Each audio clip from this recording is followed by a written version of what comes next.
Ay kaluoy sa mga baktin oh. Mo ni anak ani eh. Ya saon man ni di naman ni makaon. Patay lang gihapon ni. Napuon ta ni kibuok.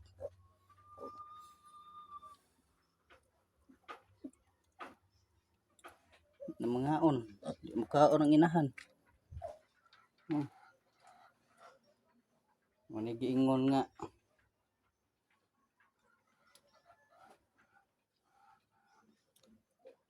wa naman tay buhion aw.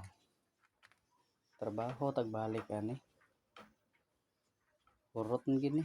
Di mo ni lungag di mahurot. Aloy kay mga baktin oh.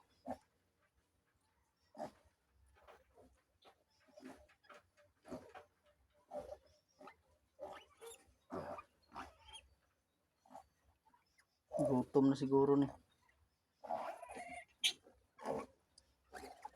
Napo parbuntak buk o 11 unta ni na matpatay ang usa.